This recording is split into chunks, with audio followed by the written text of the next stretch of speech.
Queridos alumnos, queridas alumnas, ¿cómo están? Dios les bendiga. Muy buenas tardes. Es un placer volver a saludarles a todos y a todas, especialmente para quienes están en clase presencial, mis hermanas Cintia, Jackie, Arlet. Dios les bendiga. Gracias, gracias por estar. Y bueno, pues a todos los que estarán viendo la clase grabada también, que Dios los bendiga un montonal, que Dios nos siga asombrando y bendiciendo. Bien, lo que vamos a abordar, hermanos, espero que esta clase y la clase que viene en esta semana, estaremos abordando lo que se le conocen como los problemas que plantea la lectura del Antiguo Testamento.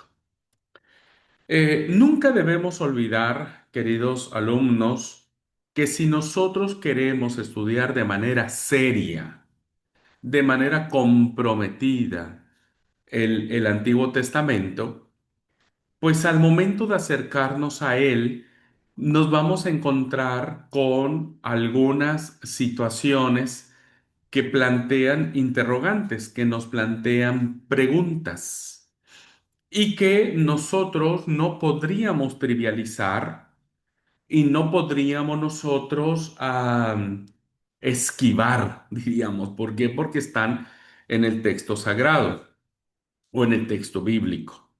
Así que lo que vamos a abordar en esta semana van a ser los problemas que presentan el Antiguo Testamento y lo vamos a dividir en cuatro bloques. Los problemas científicos, los problemas históricos, los problemas morales y los problemas teológicos que nosotros de alguna manera, cuando nos enfrentamos a la lectura concienzuda del Antiguo Testamento, tarde o temprano nos vamos a encontrar con estos problemas. Y tendríamos que, pues al menos saberlos y tener una respuesta. Es importante que entendamos, queridos alumnos, que estos problemas no se ven en la superficie, sino ya es cuando nosotros profundizamos, insisto, leemos a mayor conciencia el texto sagrado y a partir de ahí pues surgen estas interrogantes, ¿ok? Eh, quiero aclarar algo y por favor necesito que ustedes lo tengan muy presente al momento de transcurrir estas clases, al menos el abordaje de estos cuatro problemas. Lo que vamos a ver en clase es una propuesta de cómo podríamos explicar estos problemas. Pero no significa que sea una respuesta ni verdadera, ni correcta, ni la única, sino que cada uno deberá sacar su propia conclusión, avanzar en sus propias investigaciones y poder dar sus mejores respuestas.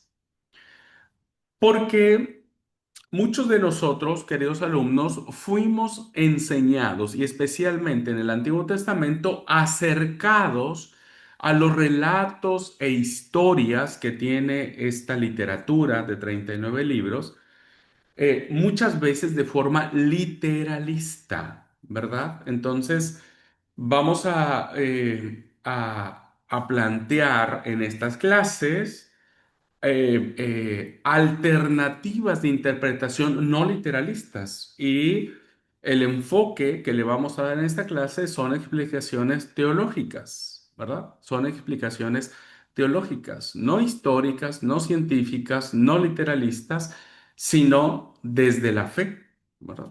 Entonces, por favor, quiero aclarar esto para que ustedes no puedan escandalizarse de tal vez alguna situación de la cual muchos fuimos enseñados de alguna manera y que ahora en clase veamos otra cosa y digan, bueno, estamos cambiando las cosas. No, no cambiamos nada. Simplemente estamos tratando en esta materia de dar alguna respuesta, aunque algunas cosas, hermanos y hermanas queridas y queridos, no podemos dar una explicación satisfactoria. Porque nunca olviden que el texto que nosotros estamos abordando, que estamos estudiando, ni se escribió ayer, ¿verdad? No se escribió ayer, no se escribe en Bogotá, no se escribe en Buenos Aires, no se escribe en Misiones. Tampoco se escribió en una sola sentada, diríamos, ¿no? Que alguien dijo, bueno, listo, vamos a escribir todo en un mismo momento, sino que, como ya explicamos, fue durante mucho tiempo. Entonces, nos enfrentamos a distintas cosmovisiones de los autores bíblicos que vivieron en momentos, épocas y reflexiones teológicas muy diversas y muy diferentes entre sí. Aunque si bien entendemos que el mensaje de la Biblia es un mensaje, diríamos, horizontal, es decir, que no tiene quiebres, ¿no? Por eso se ha mantenido durante muchos siglos. Sí debemos considerar estas pequeñas aristas que otros estudiosos que no son cristianos, pues las encuentran. Entonces, y nos lo preguntan y nos lo plantean. Y como dije, habrá cosas que podamos explicar tal vez con mayor o mejor satisfacción para quien nos pregunten, pero habrá cosas en donde uno debe reconocer sus propias limitaciones de interpretación. Y es mucho mejor, queridos alumnos, ojalá ustedes lo escriban con letras de oro, es mucho mejor decirle a alguien, no sé, escapa a mi pensamiento, escapa a mi comprensión de esta situación, que empezar a explicar y a decir cosas que terminan a veces siendo una herejía. ¿Me explico? O sea, terminamos tratando de explicar lo inexplicable y en vez de ayudar a una mejor comprensión del texto bíblico, terminamos pues comprometiendo el verdadero mensaje del texto. Entonces, esa es una regla de oro que al menos yo aplico, ¿verdad? Lo que no sé explicar, pues siempre digo, no sé, ¿no? Así que si Dios nos da inspiración para saberlo, está bien, y si no, bueno, ya Dios sabrá, ¿no? Entonces, vamos a sumergirnos entonces en estas aguas. Espero que no sean tan turbulentas para algunos. Espero que sean emocionantes académica, teológica y espiritualmente hablando, ¿verdad? Así que vamos a entrar un poco en turbulencia, ¿tá? No se, como dicen los pilotos de avión, no se preocupen, es una turbulencia normal que tenemos que enfrentar al momento de leer la palabra. Pero después, en la otra unidad temática que vamos a abordar, ya vamos a tener un nivel de crucero, una experiencia maravillosa que tiene que ver no con los problemas del Antiguo Testamento, sino tiene que ver con los valores, ¿verdad? Los valores que encontramos, las lecciones espirituales que encontramos en el Antiguo Testamento. Así que, bánquenme esto. Ojos abiertos, oídos abiertos, a pedirle a Dios siempre dirección. No nos escandalizamos de nada, tenemos la mente abierta y que Dios nos permita una mejor comprensión a cada uno de nosotros. ¿Ok? Bien, dicho esto, que para mí era importante, al menos para esta sección de esta unidad temática, vamos a compartir la pantalla para iniciar. Bueno.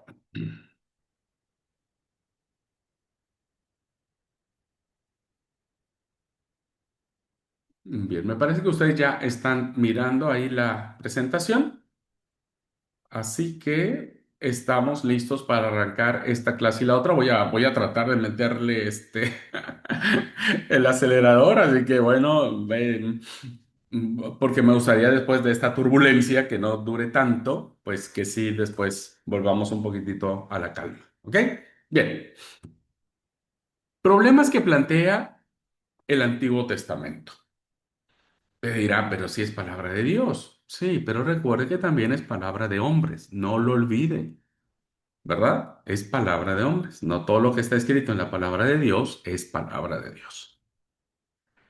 Si nosotros preguntásemos, queridos hermanos, a los cristianos, ¿qué saben del Antiguo Testamento? Si hiciéramos una encuesta entre los miembros de la iglesia y dijéramos, hermano, ¿qué saben ustedes del Antiguo Testamento? ¿Qué libros les gusta más? ¿Qué utilidad les encuentran? Es probable que la mayoría se encuentre en un aprieto terrible, porque pasa lo mismo con nosotros. ¿Qué sabemos del Antiguo Testamento, hermanos? Pues sabemos la historia del Arca de Noé, porque la pintamos cuando éramos niños. Sabemos un poco de la Torre de Babel y muy poquito, porque solamente pintamos una torre, ¿no? Conocemos a, ¿qué? Sansón y la fuerza de Sansón, o David y Goliat, y me parece que por ahí, ¿no? ¿Qué libros nos gusta más del Antiguo Testamento? Y muy pocos, porque nos puede gustar mucho el libro de Ruth, porque es una historia muy linda. eh, el libro de Esther, que también es un tipo de literatura que nos cautiva y nos atrapa y es muy narrativa. Pero cuando llegamos a la pregunta, ¿qué utilidad le encuentra a cada libro? Pues no sabemos. ¿Por qué? Porque no hemos visto todo el conjunto, ¿verdad? La mayoría de los cristianos solamente conocemos de manera salpicada algunas de las historias del Antiguo Testamento. El conocimiento que pueden tener o podemos tener los cristianos se limita muchas veces, como dije, a las nociones elementales de la historia sagrada que aprendimos cuando éramos niños. Incluso, ¿no? Esta historia mal entendida que yo he escuchado a maestros y maestras de la escuelita repetir, y a muchos cristianos repetir, que lo que Adán comió y Eva comieron en el huerto del Edén fue una manzana, ¿verdad? Entonces, sabemos que el fruto prohibido era una manzana. Pues no, hermanos, pues no, porque la Biblia no dice qué fruto era, ¿verdad? Solo dice que había un fruto, pero no sabemos qué fruto era. Pero fíjense cómo a veces el propio desconocimiento del texto sagrado nos lleva a repetir de manera consciente e inconsciente algunas cosas que no están en el texto bíblico. Entonces hay muchos que todavía siguen pintando los dibujitos de Adán y Eva comiendo una manzana. No, eso, bueno, viene de otra forma.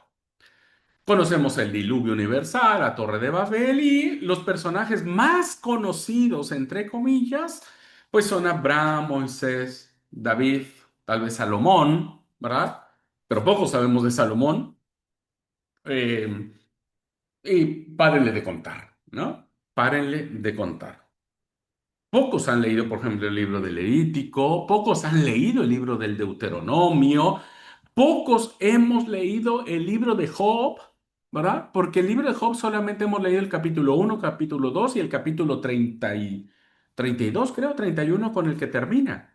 Pero todo el resto de los capítulos entre medio nunca lo hemos leído, ¿verdad? Y sacamos algunos versículos allí, algunas ideas, pero no hemos leído. Este barniz de cultura bíblica oculta un gran desconocimiento de esta materia o este texto y parece que no hay un interés, hermanos, no hay un interés. Puede ser porque son muchos libros, puede ser que sean muy extensos, puede ser que en algún momento, si te pones a leer el libro del profeta Ezequiel, pues nunca vas a entender qué, ¿verdad? Un segundito, hermanos.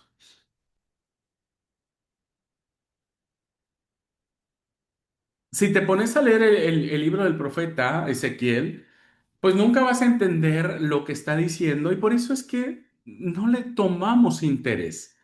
La pregunta es, ¿a qué se debe esta ignorancia que la gran mayoría de cristianos tenemos del Antiguo Testamento?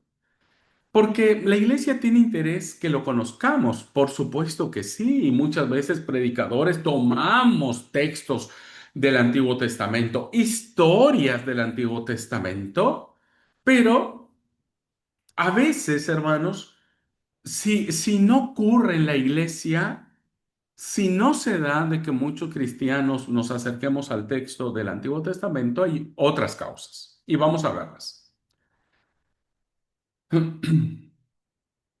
El hecho de que los argentinos, y no sé si esta misma observación podríamos hacerla con nuestros hermanos en Colombia, leemos poco, leemos poco, ¿verdad?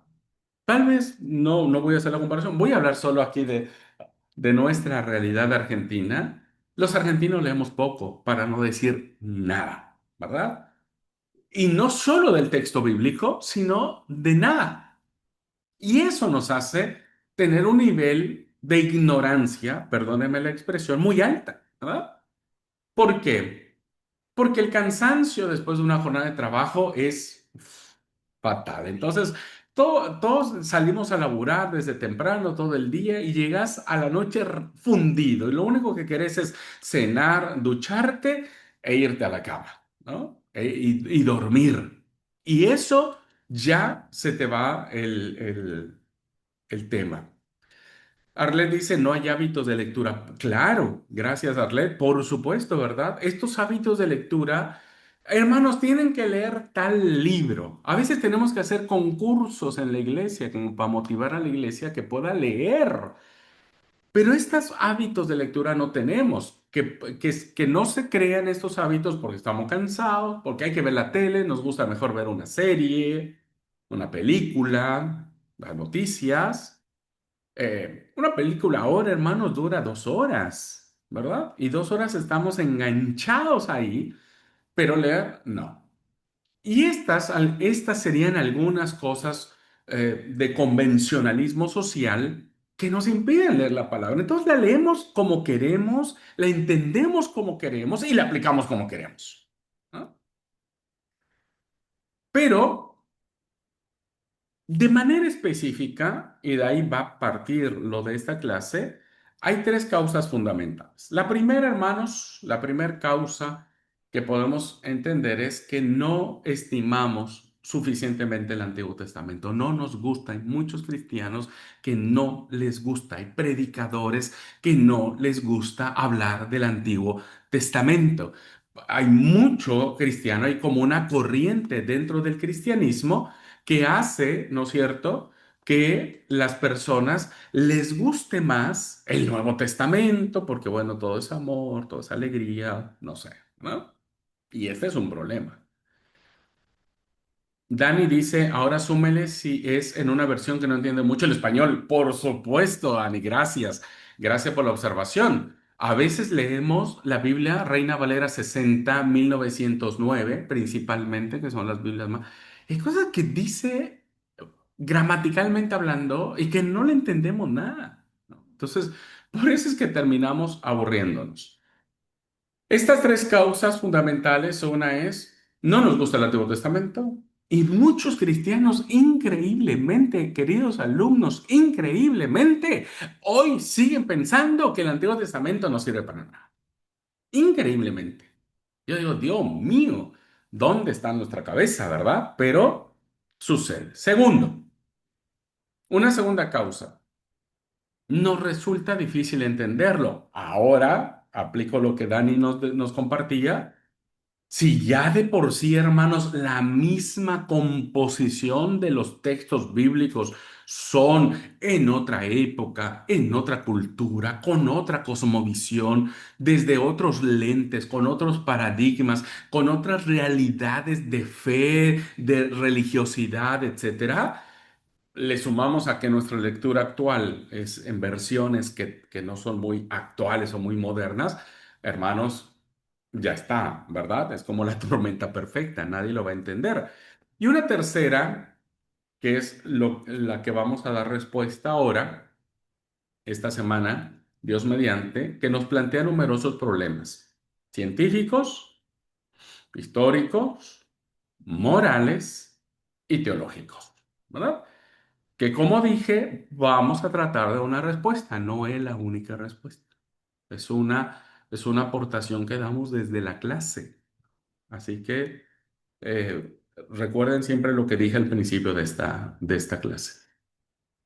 Bien, pensemos un poquitito sobre las causas. La primera causa que dice que no estimamos suficientemente el Antiguo Testamento, pues requiere llevar a cabo una lenta campaña de mentalización. O sea, creo que desde nuestros púlpitos, desde las clases que le damos a los jóvenes, a los adolescentes, a los niños, pues debemos recuperar el espíritu que esta literatura bíblica, sagrada, canónica, que nosotros ya hemos afirmado, pues resulte relevante, resulte importante, resulte que no solamente se tengan que enamorar de un Sansón, ¿verdad? Que tenía el pelo largo, que era un chico muy lindo, que era ah, perdóneme la palabra, ¿verdad? Era un picaflor, él, y que mataba con una quijada de buey o de asno a muchas personas, sacar el romanticismo que viene envuelto y ver por qué Sansón termina ciego, encadenado y atado a dos pilares del templo de Dagón. ¿Ah? De alguna manera, hermanos y hermanas, hay mucha riqueza en el Antiguo Testamento que debemos dejarla de colorear, ¿verdad? Debemos dejar de pintar el elefantito, la jirafita, el tal, y decir, ellos se subieron a un arca junto con Noé porque fueron fieles a Dios. Entonces el arca de Noé no solamente son los animalitos, ¿verdad? El leoncito y no sé, la liebre y demás, que subieron a un arca, a un barco, ¿no? Sino que resaltar el motivo por el cual subieron. Entonces, parece ser que hoy necesitaríamos una hermosa campaña de mentalización en nuestras iglesias, pero va a depender de cada uno de nosotros, ¿verdad? Lo que entendamos del Antiguo Testamento. Si no entendemos nada del Antiguo Testamento, pues difícilmente vamos a poder aplicar algo en la iglesia. Segundo, vamos a ver lo segundo. Resulta difícil entender la Biblia. Y como dije, hermanos, esta afirmación no nos debe extrañar porque tiene cierta realidad, ¿no? ¿Por qué? Porque a medida que nos distanciamos de una obra literaria, que como dije en mi pequeña introducción, es un libro que no se escribió ayer y tampoco se escribió en una sentada o en un momento, es una obra muy lejana a nosotros, donde vamos a encontrarnos problemas históricos. Los escritores bíblicos, hermanos, van a plantear problemas históricos sin que ellos sean historicistas. ¿Me explico? Sin que ellos hayan ido a Harvard a estudiar un posgrado y un doctorado sobre historia universal del arte. No, pero van a plantear historia, ¿no? Vamos a encontrar problemas culturales que no pertenecen a nuestra realidad. Y un literalista diría, todo lo que dice la palabra de Dios hay que cumplirlo al pie de la letra. Hermano, no hay que decir eso porque el que lo dice desconoce un montón de costumbres que se hacían en el antiguo Medio Oriente que hoy, hermanos, no lo haríamos nunca, ¿verdad? Nunca, nadie en su sano juicio lo haría. Por eso digo que nuestra mentalidad no tiene que ser literalista, sino darle un paso o a darle una ventana de oportunidad a la lectura teológica del texto bíblico. Tenemos problemas lingüísticos, ¿no? De semántica, Hoy nosotros leemos la Biblia en español pensando que así se escribió. Pues no, la Biblia no se escribió en español, ¿verdad? Se escribe en un idioma muy diferente a nosotros, con caracteres lingüísticos totalmente diferentes, con sonidos fonéticos muy diferentes a nosotros.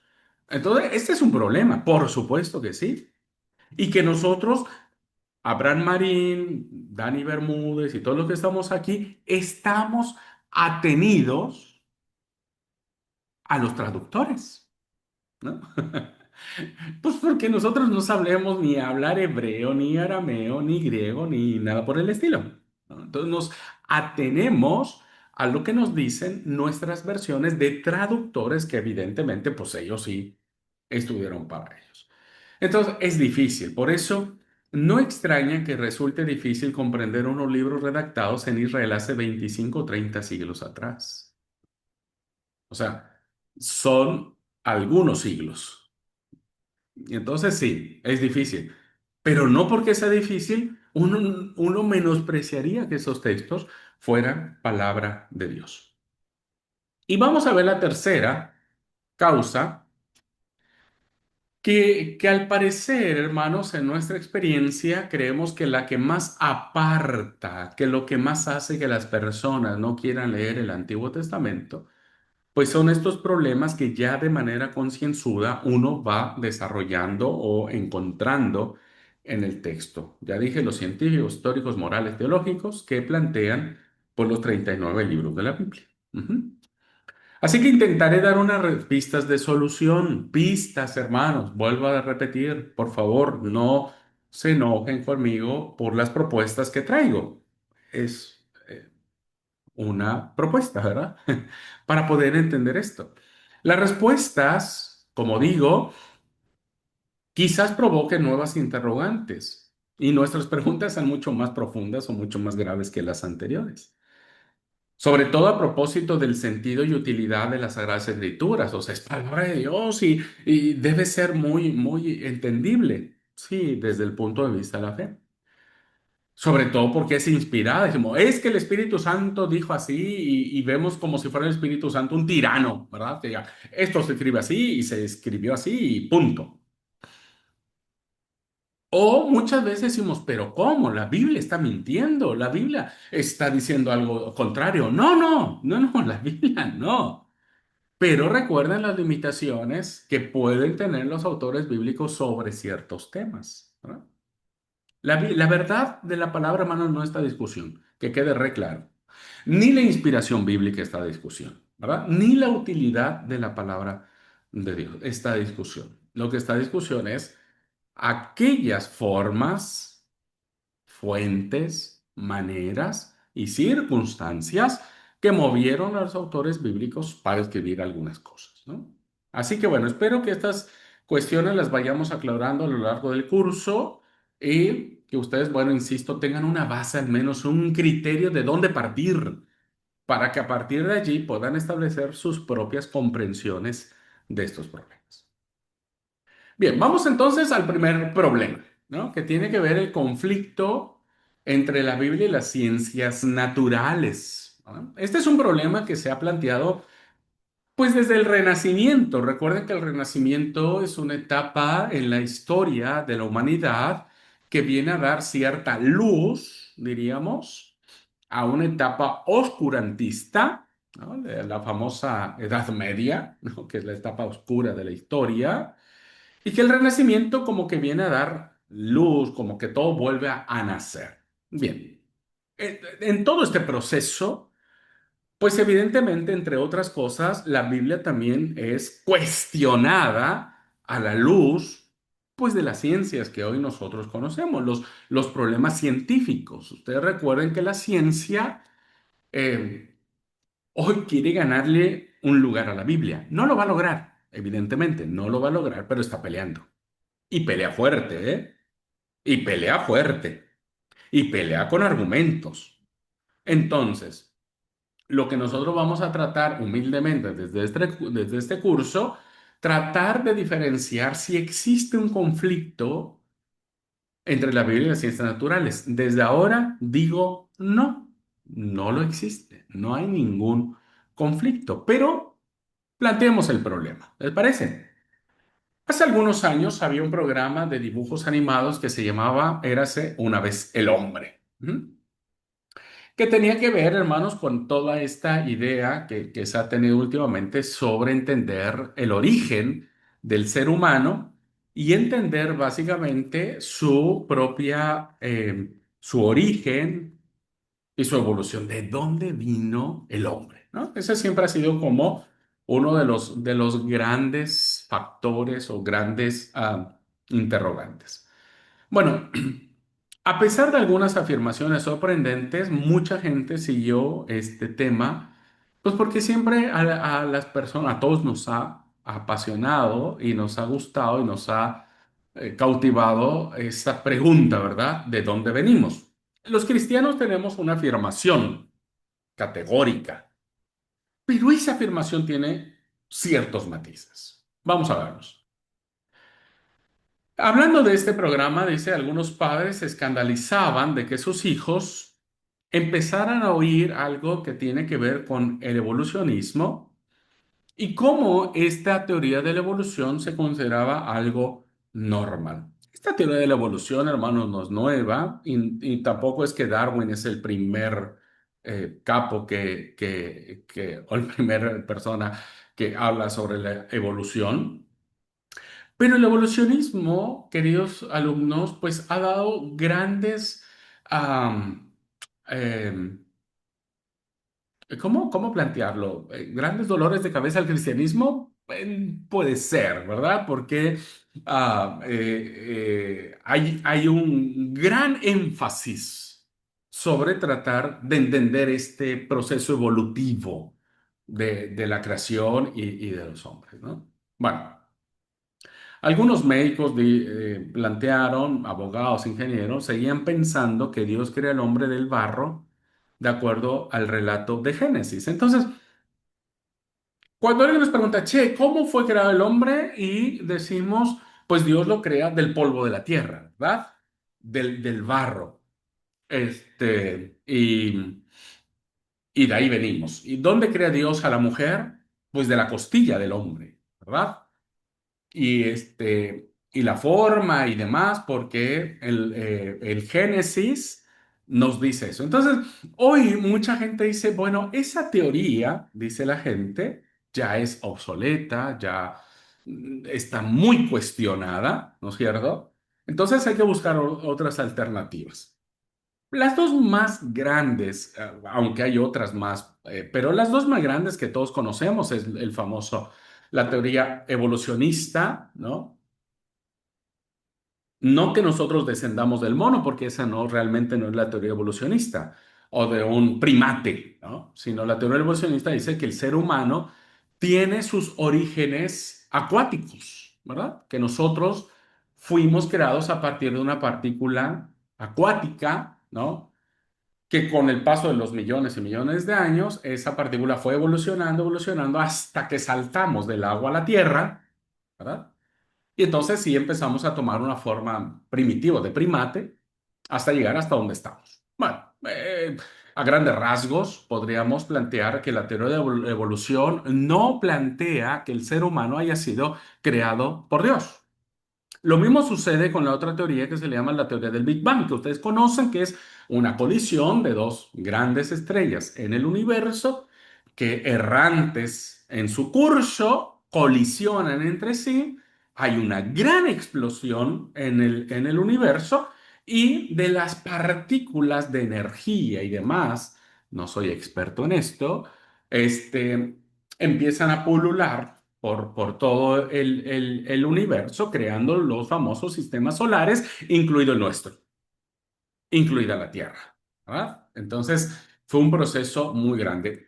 Pues esta teoría evolucionista también no va a otorgar ninguna consideración de que el hombre y la tierra, la creación, haya sido creada por Dios, por Yahvé, por Elohim, ¿no? Por Adonai, sino por esta colisión.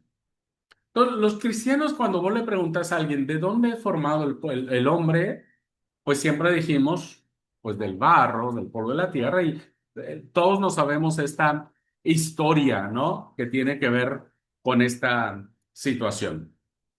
Ahora, resulta, hermanos, que, como dije, la Edad Media fue caracterizada por un oscurantismo. La verdad que no me quisiera desviar con esto porque no es clase de historia universal, pero bueno, ahí hubo una etapa en la historia que se le llamó la Edad Media, alta y baja Edad Media, una edad oscura, oscura, diríamos. ¿Por qué? Porque estaba gobernada principalmente por la Iglesia Católica, donde se hacen las mayores atrocidades de persecución y de muerte contra aquellos que tuvieran un pensamiento distinto a la Iglesia Católica.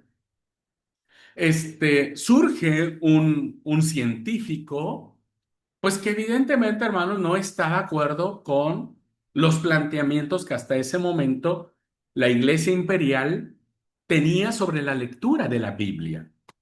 Y entonces surge Galileo Galilei en el 564, en 1642, y Galileo plantea una teoría muy distinta a la escritura, ¿verdad? Muy distinta. Es más, diametralmente distinta.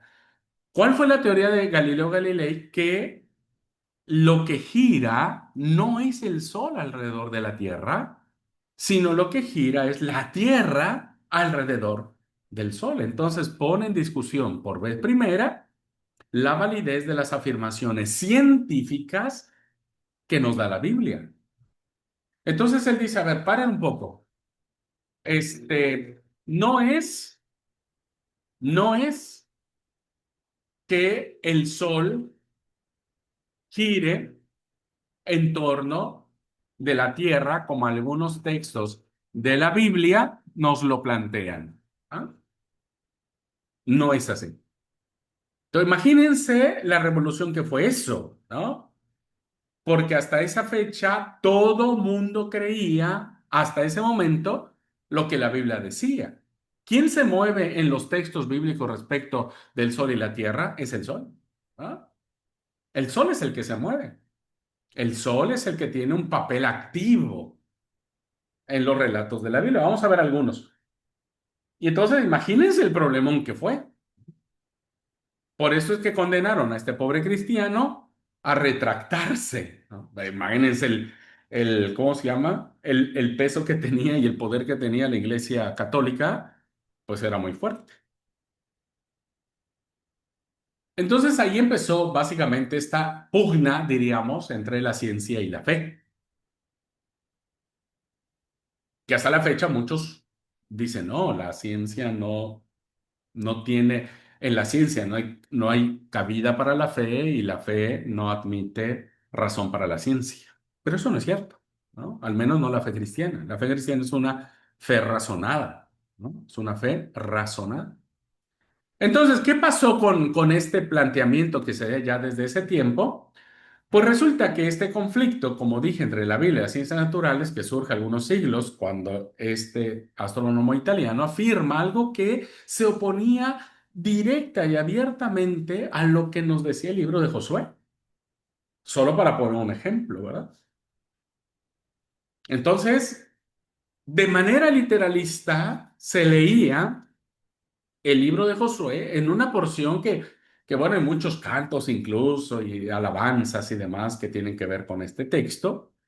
Porque, ¿qué decía el libro de Josué? Palabra de Dios, inspiración divina, la verdad bíblica, o sea, todo lo que estaba en la Biblia era verdad, ¿no? Y entonces resulta que en el libro de Josué encontramos una historia interesantísima sobre la batalla entre el pueblo de Dios y un pueblo pagano, que habitaba en las tierras de Canaán, llamado los amorreos. Bueno, resulta que en este libro, que hay que entender teológicamente, el libro de Josué es un libro de batallas, es un libro de conquista. Hay que conquistar la tierra prometida, ¿no? Entonces, en esta guerra se favorece a Israel, Israel empieza a ganar la batalla, pero hay un suceso natural, pues como la palabra dice, es un suceso natural, nadie lo puede detener, perdón, y era que la falta de luz podría ocasionar que la ventaja que tenía Israel sobre los amorreos se desapareciera. Entonces no iban a ver. Antes pues no había ni focos, ni luces, ni, ni rayos infrarrojos, ni nada por el estilo, ¿no? Entonces, si la noche era muy oscura, pues hacía que Israel no se iba a aventar así nada más porque sí, porque podías caer en una emboscada. Entonces, el problema es cómo hacerle entender al lector del libro de Josué que Dios sí o sí iba a dar la victoria a su pueblo. Y entonces se escribe en el libro de Josué, ustedes lo pueden leer en el capítulo 10, versículos del 12 al 14, lo siguiente. Dice, entonces Josué habló al Señor y gritó en presencia de Israel: Sol, quieto en Gabaón, y tu luna en el valle de Cerbera. Y el sol quedó quieto y la luna inmóvil hasta que se vengó de los pueblos enemigos. Así consta en los cantares de gestas. El sol se detuvo en medio del cielo y tardó un día entero en ponerse. Ni antes ni después ha habido un día como aquel, porque el Señor obedeció, perdón, cuando el Señor obedeció la voz de un hombre, porque el Señor luchaba por Israel. Hermanos, no me voy a poder explicar acá toda la connotación y la fuerza teológica que tiene este texto, que recuerden que no es un texto aislado, es un texto que se inserta dentro de otro texto mucho más grande que es el libro de Josué. Pero lo que quiero decir, hermanos, es que esta frase que aparece acá, sol quieto en Gabaón y tu luna en el valle de Cerbera o de Quelón, en otras versiones lo llama así, y dice que el sol se detuvo, la luna también, hasta que los enemigos se vencieron. Entonces, si nosotros leemos esto, ¿cuál es la explicación natural? ¿Quién se detuvo? Pues el sol. ¿Verdad? ¿Quién paró de girar alrededor de la Tierra? Pues el sol. ¿Quién lo hizo también? Pues la luna. ¿Verdad? Entonces, ¿cuál era la interpretación que se tenía en aquel tiempo? Pues que el sol gira alrededor de la Tierra. Bueno, antes de continuar, solamente quiero que ustedes noten un pequeño detalle, ¿verdad? Un pequeñísimo detalle que hace una diferencia abismal en la interpretación de este texto. El primer detalle que nosotros encontramos, e incluso, hermanos, mire, yo tengo aquí mi versión, no sé si ustedes lo tienen igual, tengo mi versión de Reina Valera 60, ¿verdad? Si yo me voy ahora, como lo estoy haciendo, a buscar el libro de Josué en el capítulo 10 que está acá, y leo el versículo 12, yo no sé si usted lo puede notar, tal vez si no, ¿verdad? Por la pantalla, pero bueno, ustedes ven en su Biblia. Miren, hasta antes del versículo 12, todo el texto venía alineado acá, todo el texto bien alineado. ¿Se da cuenta? No hay ninguna sangría que se le conoce. Pero cuando llegamos al versículo en cuestión, que es el versículo 12, se abre una sangría, no sé si se ve, hermanos, se abre una sangría, ¿no? Y coloca el texto este de sol, detente en Gabaón y tu luna en el valle de Aquelón, y el sol se detuvo y la luna se paró hasta que la gente hubo vengado a sus enemigos. Eso que nosotros estamos leyendo está separado. Está separado. Y ustedes dirán, por una casa me cayeron todos los papeles. Este, y ustedes dirán, bueno, ¿y eso qué tiene que ver? Tiene que ver mucho, hermanos, ¿verdad? Porque, porque esta expresión es una expresión poética, no literal. No literal. Es una expresión poética en la cual los autores bíblicos van a echar mano de figuras poéticas, de figuras retóricas para expresar una verdad. Entonces, el primer detallito que tenemos que ver aquí, hermanos, es que esto del sol, la luna y demás, no es en un género literario, válgase la expresión, literalista, sino ya la misma Biblia, los traductores lo ponen como en una forma diferente y se conoce como un aspecto poético. ¿Por qué sabemos esto? Porque resulta que este texto que acabamos de leer no es de Josué, no lo escribió Josué. O sea, mira, pero ¿cómo si está en el libro de Josué? Pues no, no está en el libro de Josué. Ustedes lean acá en la diapositiva, dice, esto está escrito en el libro del Cantar de Gesta. La traducción que tengo, que es Reina Valera, dice, no está escrito esto. ¿no está escrito esto en el libro de Jacer? ¿Verdad? El libro del justo le llaman algunas traducciones.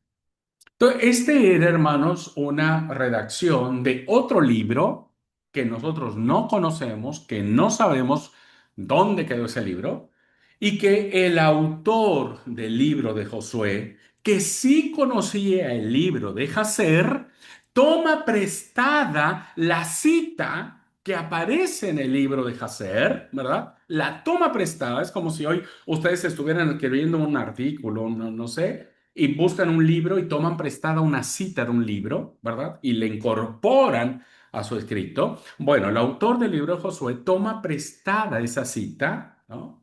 Y le incorpora a su libro porque tiene el autor del libro de Josué una intención teológica de esto. Ahora, ¿cuál es la intención teológica de esto, hermanos? ¿Cuál es el propósito que tuvo el autor de Josué de tomar prestada una frase de otro libro, de otro autor, ¿verdad? De otro autor y traerla? Pues la intención teológica, hermanos, no es hablar del sol. Al autor bíblico no le importa el sol, no le importa la luna, no le importa los aspectos. No, él no está escribiendo desde un punto de vista de astronomía, de física, de ciencias naturales, sino desde la fe y para la fe. Entonces, si ese es el criterio, ¿cuál es el propósito, la intención teológica de este texto? Pues lo dice la última frase, hermanos. Ese es el verdadero sentido del texto. Porque el Señor luchaba por Israel.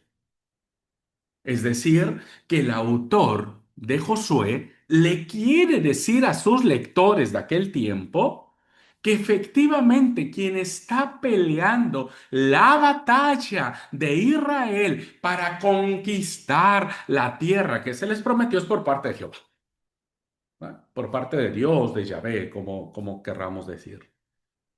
Esa es la intención teológica. ¿Se da cuenta? Entonces, el problema, hermanos, aquí es, ¿está peleada la Biblia con las ciencias naturales? Y no, por supuesto que no. El autor de Josué no tenía un telescopio, no tenía un satélite, ¿no? No conocía las leyes de Kepler, no conocía las leyes de Newton, no conocía la teoría de Galileo Galilei, no conocía nada de eso. Era su experiencia de fe bajo la observación que tenía que hacía decirle al pueblo. El autor de Josué no le quiso decir a sus lectores, miren, les voy a dar una clase de física, ¿no? No sé, cósmica o no sé, por decir algo. No, les quiere decir a sus lectores, Jehová estaba con Israel, ¿no? O sea, Jehová sigue siendo, Dios sigue siendo el que pelea, el que acompaña a Israel. Pues por supuesto, hermanos, que este es un texto más teológico que científico. ¿Ok? Espero haberme dado a entender sobre el tema. Así que voy a tratar de hacer un resumen acá. La consecuencia es lógica. Si Josué consigue que el sol se detenga en su carrera es porque este, es decir, el sol, gira en torno a la tierra. Afirmar lo contrario atentaría contra la verdad de la escritura. Pues por supuesto, si alguien ve este texto de manera literal como se leyó en su tiempo, pues dirá, están atentando contra la verdad, están pervirtiendo la palabra, están... No, por supuesto que no. Así que la retractación de Galileo Galilei puso momentáneamente fin a un problema que después, pues hoy lo tenemos, ¿verdad? Dijo Galileo Galilei su frase cuando le hicieron retractarte. Bueno, yo, Galileo, me retracto, pero aún así la tierra es la que se mueve. ¿No? Así termina la frase de Galileo. Pero, sin embargo, la tierra se mueve, dijo. Bueno, hablando de Darwin, ¿no? Ahora vayámonos a otro problema que tiene que ver con el evolucionismo. Bueno, nos explica el origen de las distintas especies incluso muy opuesto a lo que la Biblia nos dice. Y entonces, por ejemplo, hermanos, hay diversas propuestas. Al menos la primera es parte de mucho de los credos de la Iglesia de Dios Séptimo Día alrededor del mundo, que tiene que ver con los días literales. O sea, el credo de la Iglesia plantea que la tierra fue creada en 6 días, ¿verdad? Y el séptimo es de descanso. Pero que estos días fueron literales, es decir, de 24 horas, ¿verdad? De 24 horas. Eh, Tiene su propia falencia, no falencia, tiene sus propios cuestionamientos esta propuesta literal y porque esta propuesta nos llega a la conclusión de que si los días fueron creados en 24 horas, entonces la Tierra tendría entre 5.000 y 6.000 años, ¿no? Y esto es un problemón, porque hoy los astrónomos cifran en los cálculos, ¿verdad? Porque cada uno tiene su cálculo, la Tierra tiene de vida más de 5.000 millones de años, o sea, tiene un montonal, si no es que más, ¿no? Bueno, Dani, sí, adelante, amigo, por favor.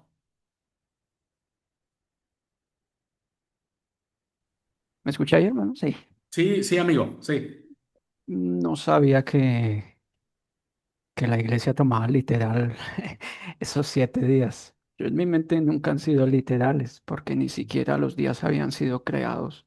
Entendiéndolo en el concepto de nosotros, ¿no? De rotación de la Tierra para dar como ese tiempo, ¿no?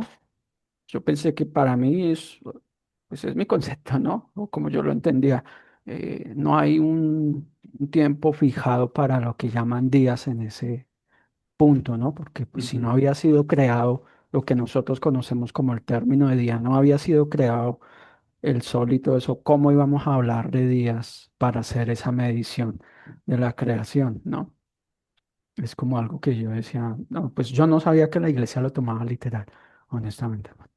Eh, sí, Dani, gracias. Insisto, algunos credos, al menos los que yo conozco, por ejemplo, el credo en México, sí se entiende que son días literales, ¿verdad?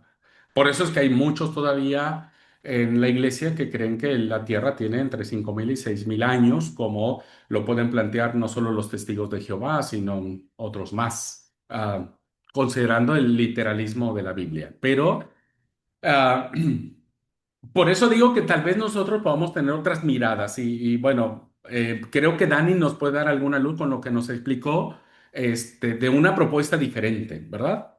De una propuesta diferente del entendimiento de los días. Déjenme avanzar un poquitito porque ahora nos vamos a meter en eso.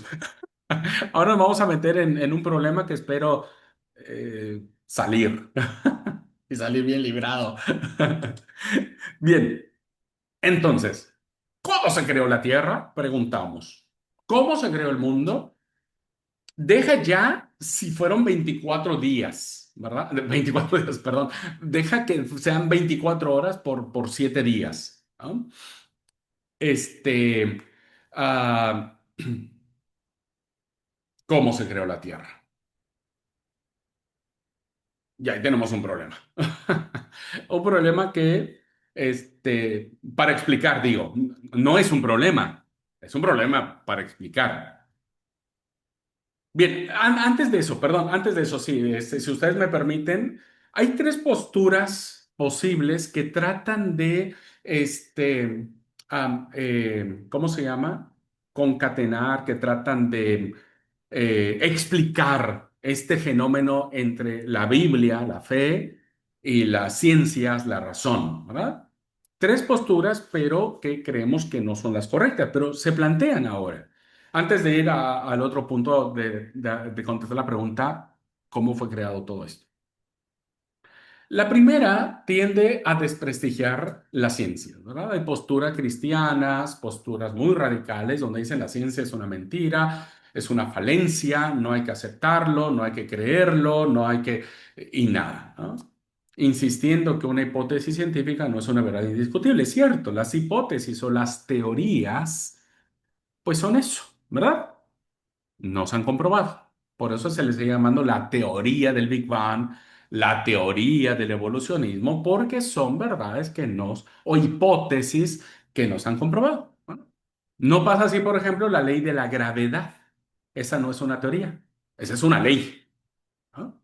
Una ley.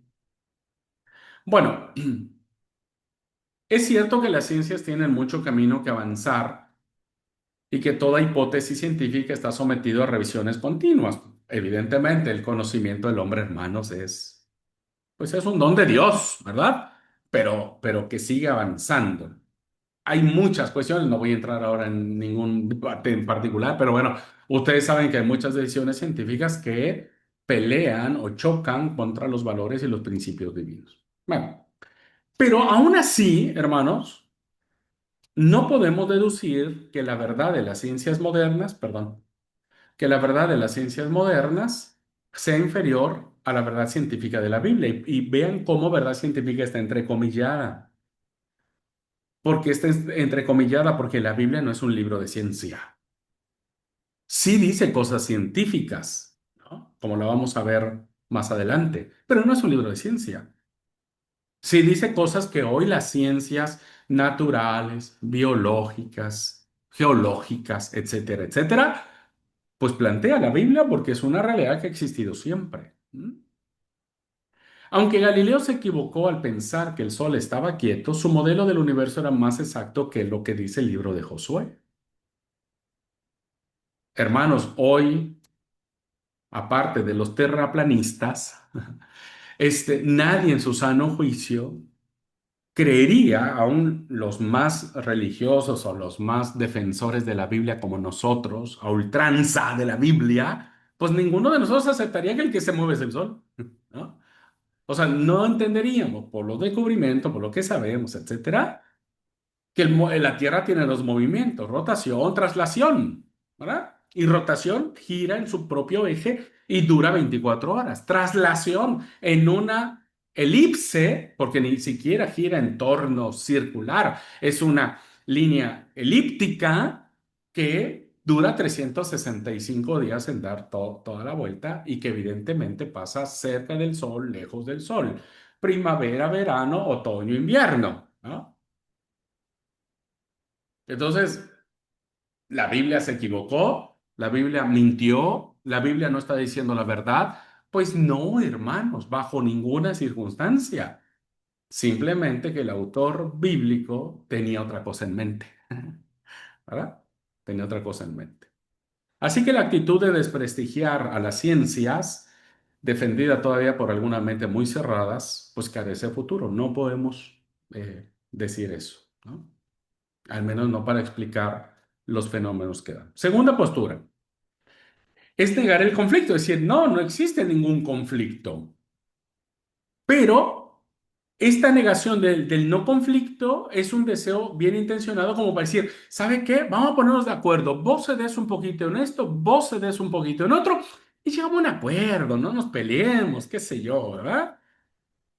Por ejemplo, miren, ¿cómo podría ser negar el conflicto y llegar a un acuerdo? Si tomamos como ejemplo la teoría evolucionista, como dije, esta teoría dice que la vida en sus momentos más elementales, más primitivos, son acuáticos, ¿no? O sea, surgen del mar.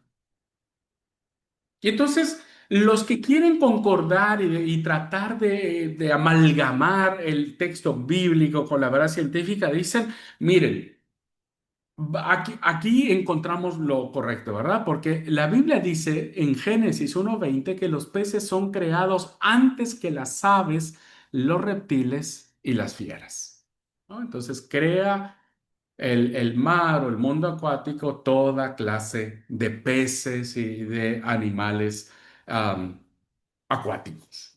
Entonces, ven, ahí está. Cuando Dios crea a los peces, es lo primero que crea, ¿verdad? Como vida. Entonces, ese es el origen de todo, ¿no? El mundo acuático. Bueno, este es un problema también, ¿verdad? Que no podríamos nosotros aceptar. Porque cualquier conocedor de la teoría evolucionista, incluso a niveles muy elementales y divulgativos como las que les estoy diciendo yo, pues advierte la imposibilidad de compaginar esta hipótesis científica con el relato del Génesis, ¿no? Es mucho tratar de acomodar, y no porque no fue creado para eso el texto bíblico. El procedimiento de negar el conflicto no solo es absurdo, nos crea mayores problemas, porque hasta en ocasiones es imposible, como el caso de Galileo, la edad del universo, es peligroso, porque hay un escritor que ustedes pueden googlear y pueden leer, un tal Van Daniken, que él ha hecho todos los esfuerzos por considerar la Biblia y las ciencias, que termina diciendo un montón de tonterías, de herejías, y en muchos casos, hermanos, termina menospreciando el mensaje teológico de fe que tiene el texto sagrado, ¿no? Eso no lo podemos permitir, o sea, no lo podríamos nosotros aceptar bajo ninguna circunstancia. Bueno, creo que ya me puse en morado acá, yo, hermanos. No crean que es por hablar tanto, pero ya me puse en morado. Pero un segundito, déjame ver si puedo. Este, ya parezco Barney. Bueno, tengo el cuerpo, pero este. Ahí volví. Ahí volví. No sé qué le pasó a mi pantalla. Bien. Segundo, no podemos ser concordistas y tratar de acomodar las cosas porque vamos a terminar haciendo peor. Tercero, que tampoco estamos de acuerdo con la explicación de pedagogía divina, ¿no? ¿Cómo explicar esto, decir, sobre las ciencias y la fe? Bueno, la tercera postura tampoco nos soluciona, bajo ninguna circunstancia, el conflicto, que es la pedagogía divina. ¿Qué significa esta alternativa de propuesta? Bueno, dice que cuando Dios habla al hombre, ¿no? Dios se manifiesta, habla y conversa con el hombre, se acomoda a sus conocimientos. Es decir, como que Dios baja el nivel, ¿no es cierto? Y le dice cosas al ser humano tal como puede entenderlas en ese momento, ¿no? Esto no significa que lo esté engañando, sino simplemente que le esté diciendo algo que no esperó, que no lo va a entender. Es como si su hijo se acerca con usted y le dice, papi, ¿cómo nacen los bebés? ¿Ah? Usted no le va a dar una clase de biología. Y a veces ha sido la respuesta más lógica, o no lógica, la más inocente, entre comillas, es que los trae una cigüeña, ¿no? Y de veras, no sé si le pasó a ustedes. Yo muchos años crecí creyendo eso porque nos lo metieron tanto de niños que sabía que los bebés venían por una cigüeña. Hoy ya no. La cigüeña anda muy lejos de acá del Dorado. Entonces, ¿qué significa esto? Pues que Dios, cuando le empieza a dar cosas al hombre, les empieza a revelar al hombre y empieza a producirse el texto bíblico, pues como que el hombre es un bebecito, ¿verdad? Como que no ha evolucionado muchas cosas. A diferencia de hoy nosotros, ¿no? Siglo XXI, edad posmoderna, que hay grandes avances y demás, pues parece ser como que hoy Dios ya nos diría cosas mucho más complicadas.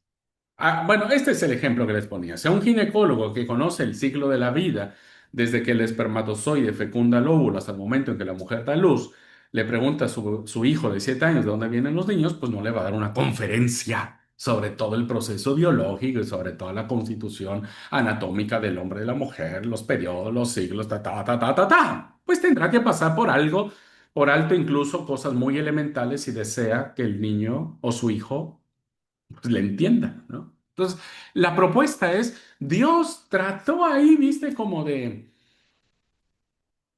ponerse a nivel del ser humano en ese momento. Y entonces ellos dicen, lo mismo ocurre a Dios cuando habla a los hombres del Antiguo Testamento. Científicamente eran como niños, ¿verdad? Entonces, pues no les iba a hablar Dios. O no les iba a decir cosas que hoy a la luz de la ciencia ya podrían ser, ¿no? O sea, que tal vez Dios no les dijo al escritor bíblico que nosotros sí veníamos de una partícula acuática, por ejemplo. Y entonces carecía de sentido en ese momento hablarles con nuestras ideas modernas de evolucionismo, astronomía o bioquímica. O sea, si les explicáramos a un autor bíblico lo que tiene que ver con la biología, pues evidentemente el autor del capítulo 1 de Génesis estaría reprobadísimo, reprobadísimo, porque no cumpliría con los estándares biológicos. Bueno, esta tercera actitud, aunque muy atractiva, muy creativa, muy jocosa, a primera vista, pues también es insostenible, ¿no? ¿Por qué pongas a pensar, queridos alumnos, que resultaría absurdo decir que Dios habla al hombre de problemas científicos, adaptándose a su mentalidad y que por eso le cuenta, por ejemplo, la creación del mundo en 7 días y en ese orden que nosotros conocemos? O sea, es como si en ese tiempo, cuando se escribe ese texto, pues el hombre, el ser humano, pues era muy, no sé qué palabra usar, ¿no? Para no escribir y no entender lo que se estaba hablando. Entonces,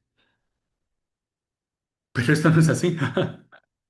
Evidentemente no. Si nosotros creemos que el hombre fue creado a la imagen de Dios, pues evidentemente su propia capacidad, aunque sí ha evolucionado en cuanto a sus descubrimientos, pues no significa que los que vivimos hoy en el siglo XXI somos mucho más inteligentes que los autores bíblicos de hace 2000, 3000 años, ¿no?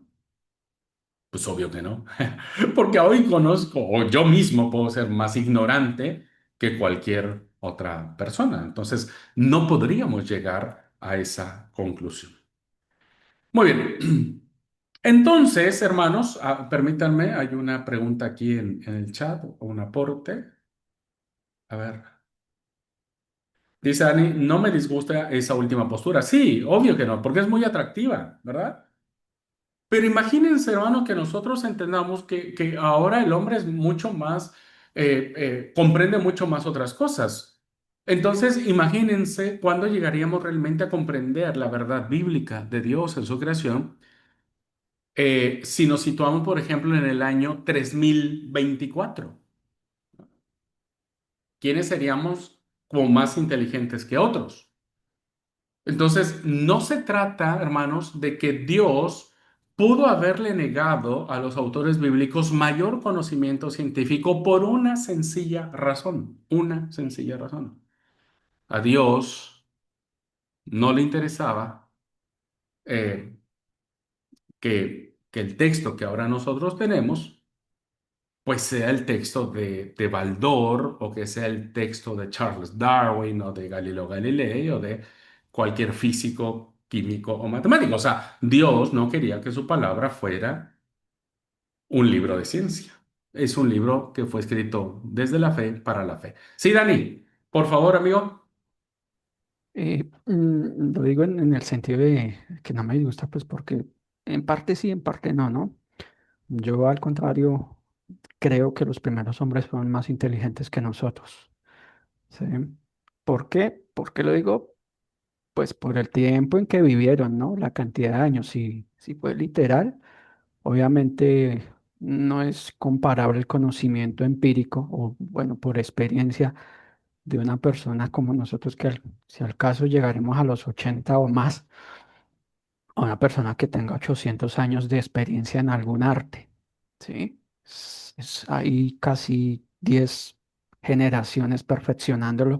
Y si viene una familia que ha elaborado lo mismo y transmite ese conocimiento a sus generaciones, debió ser un arte muy perfeccionado. Entonces pienso que pudieron ser más inteligentes. A lo que no de pronto tenían acceso es al nivel de tecnología que tenemos hoy en día, ¿no?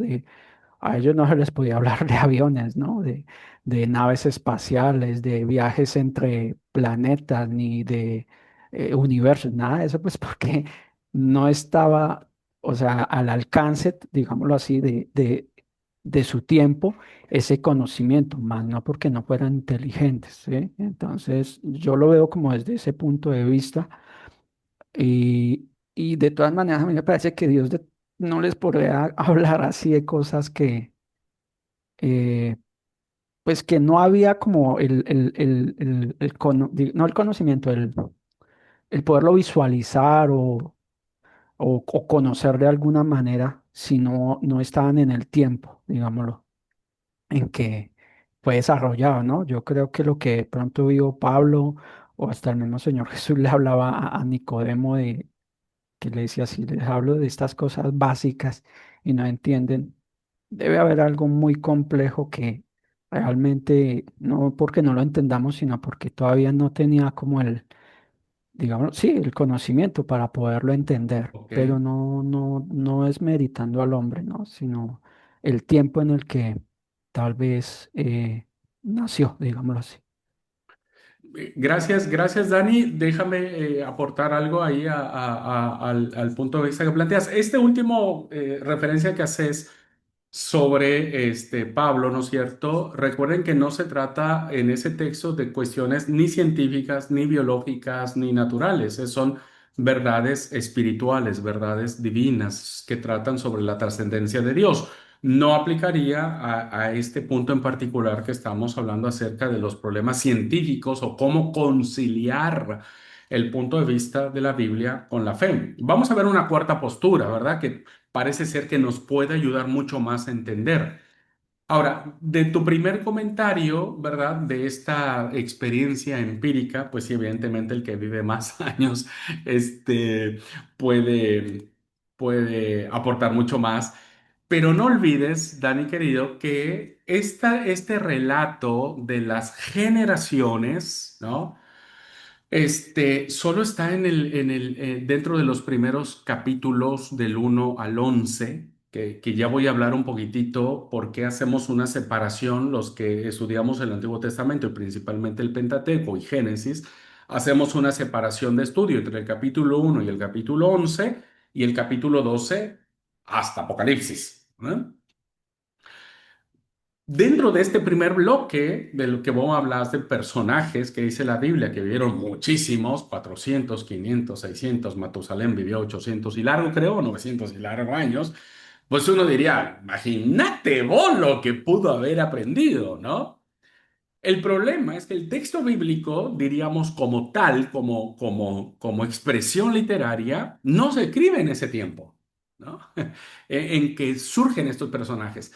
Porque después del capítulo 12 de Génesis, donde arranca una historia o una narración más histórica, pues la gente ya no vive tanto, ¿no? O sea, la gente muere pronto, ¿no? Abraham no alcanza los 800 años, ni Isaac, ni Jacob, ni José. Moisés alcanza los 120, creo que Josué también, si no mal recuerdo. Y después se fue achicando más, ¿no? David no llegó ni siquiera a los 100 años, ¿no? Entonces, no podríamos pensar que el texto acerca de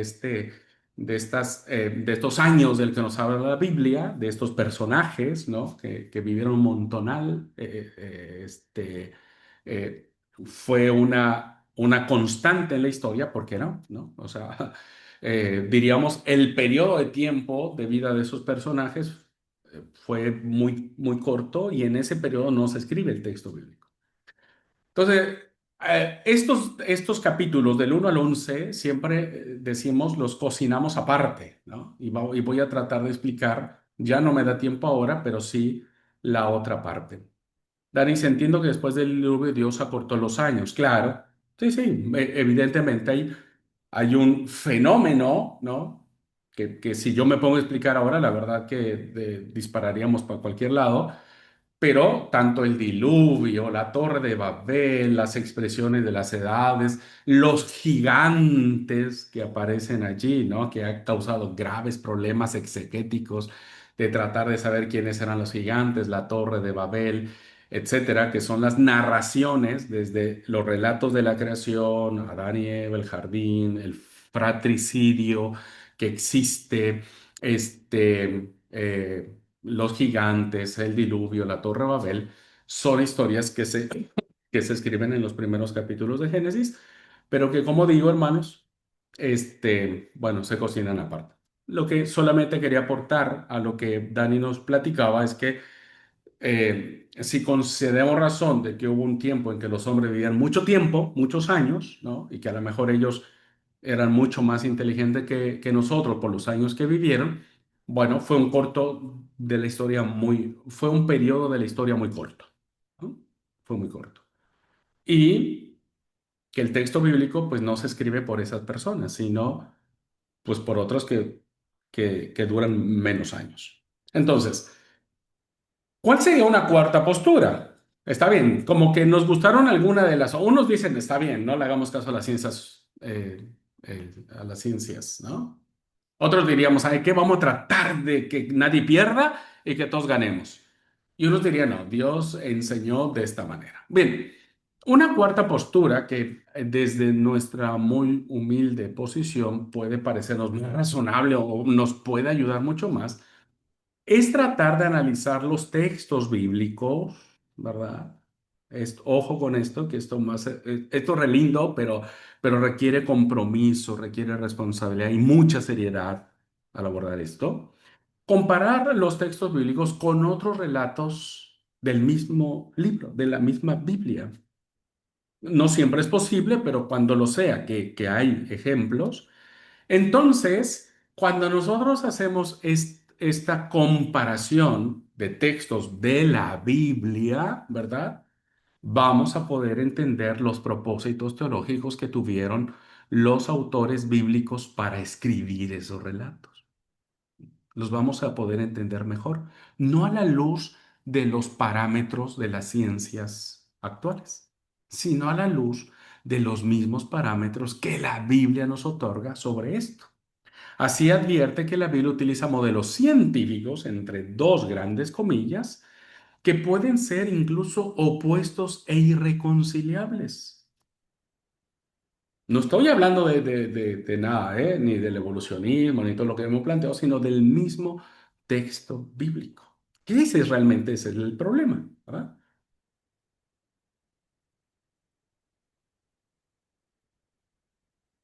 Así que esto significa que lo esencial para la Biblia no es la verdad científica. Los autores bíblicos, como dije, no tenían ninguna intención de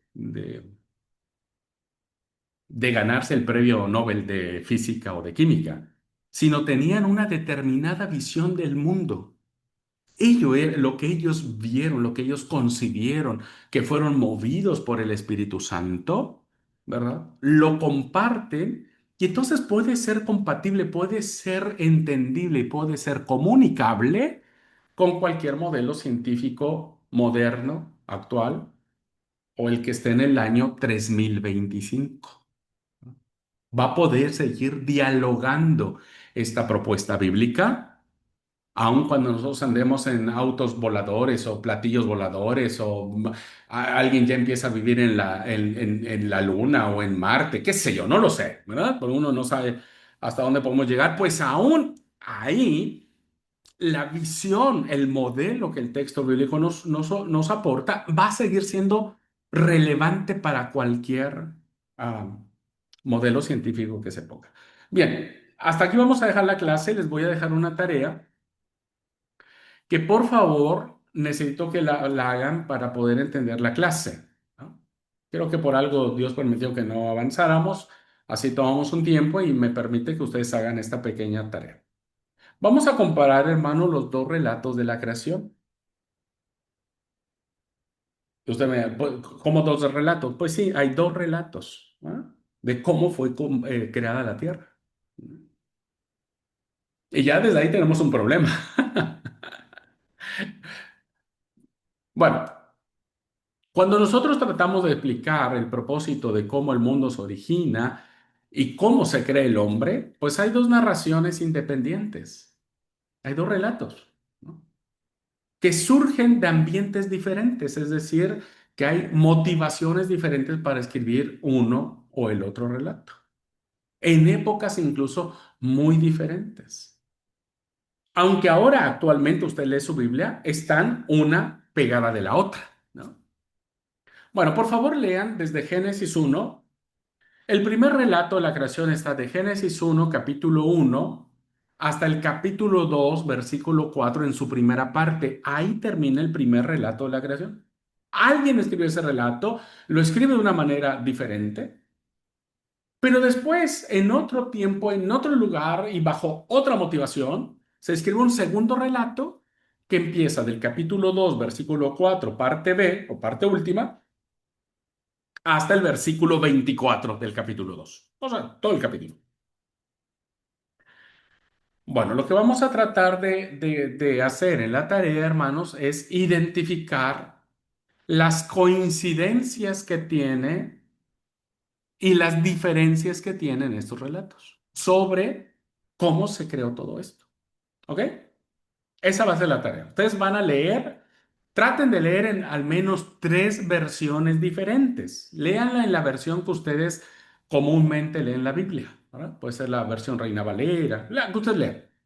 Pero utilicen dos versiones, otras dos versiones, cualquiera que sea. Yo siempre les recomiendo una, si usted me permite el término, una católica y una protestante, ¿no? Puede leer en la NTV o en la Biblia de Jerusalén este, estos pasajes. Y usted lo que me va a ayudar a hacer, y lo vamos a platicar rápidamente en la siguiente clase, encontrar cuáles son las coincidencias que encontramos entre el relato uno y el relato 2, ¿no? Sus semejanzas, sus coincidencias.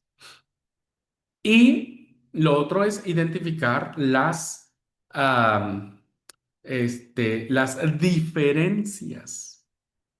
¿En qué se diferencia un relato y el otro? Entonces así avanzamos más, ¿les parece? Y no me detengo mucho a explicar en la siguiente clase. Entonces hacemos la tarea previa y avanzamos mucho más. Y ustedes cuando hagan esta tarea van a entender perfectamente lo que vamos a ver en la siguiente clase. ¿Les parece?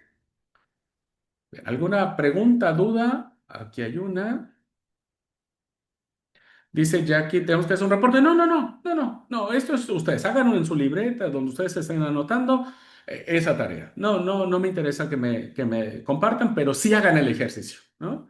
Ya sea que lo hagan a nivel, este, si ustedes van a estar en clase la próxima vez, ya les va a servir mucho. Y si van a ver la clase grabada, bueno, igual, hagan la tarea para que les ayude. ¿Me di a entender con la consigna, hermanas? ¿Sí? Sí, re bien. Bien. Semejanzas, Hermano, diferencias. me recuerda las citas, qué pena, por favor. No, este es capítulo uno, Génesis capítulo uno, del versículo uno. A ver, para que les quede así, tienen que leer el capítulo uno y 2 de Génesis. Ahí, para que no se muevan de ahí. Solo que les hago la referencia de dónde termina el primer relato y dónde empieza el segundo relato. Entonces, el primer relato sería Génesis uno, capítulo uno, versículo uno, todo hasta el versículo 31, que es lo que dura el primer capítulo, y el capítulo 2, versículo 4. Versículo 3 para no complicarnos. Versículo 3, 2, 3. Ese es el primer relato. ¿Ok? Y el segundo relato será capítulo 2, versículos del 4 al 25. Ujú. Yo ahora sí entendí, hermano, gracias. No, por favor. Así que, bueno, hagan esta tarea, les va a gustar, va a ser muy linda y bueno, lo platicamos en la siguiente clase. ¿Ok? Muy bien, pues hermanas, Dios les bendiga, cuídense mucho, un placer saludarles y nos vemos Dios mediante el miércoles. Muchas Bueno, bendiciones. hermano. Linda tarde para todos. Gracias.